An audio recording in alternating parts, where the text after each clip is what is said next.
The old truck, Shuang 1. The road home, the old truck was still there. Same color, faded blue, the kind that looked almost gray under the sun. Same dent on the door, same smell of oil, dust, and pine trees. It had been sitting by the barn for years, but when I turned into the driveway that afternoon, the first thing I saw wasn't the house.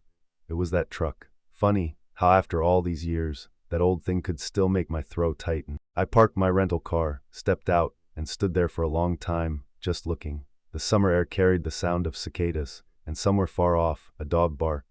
The world felt smaller here, slower, like time had never moved. The screen door creaked.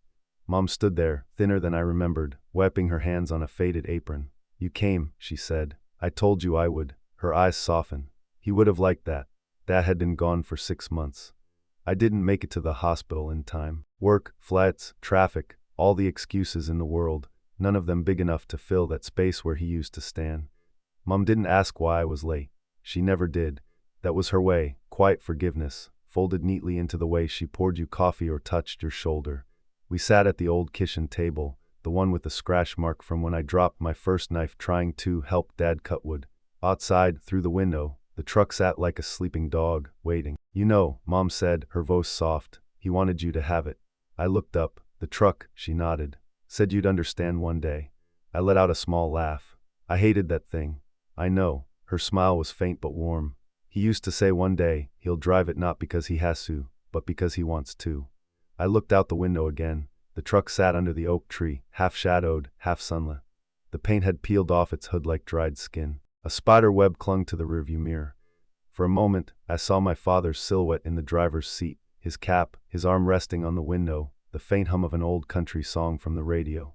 And just like that, I was 16 again. That summer, I worked with Dad at the lumber yard.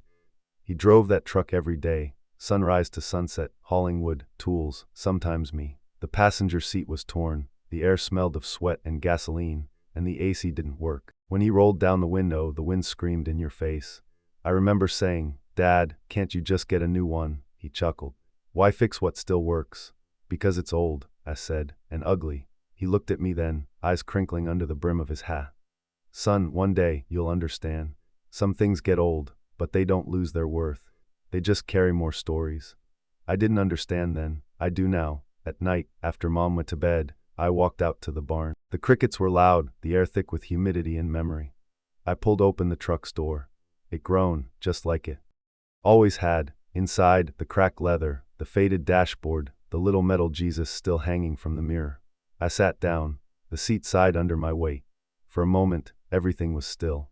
Then I reached into the glove compartment. There was an old envelope, yellowed at the edges, my name written on it in Dad's careful handwriting.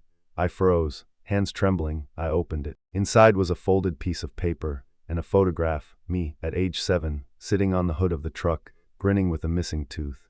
On the back of the photo, Dad had written, "For the day he finally comes home." That was the night I decided I wouldn't sell the truck.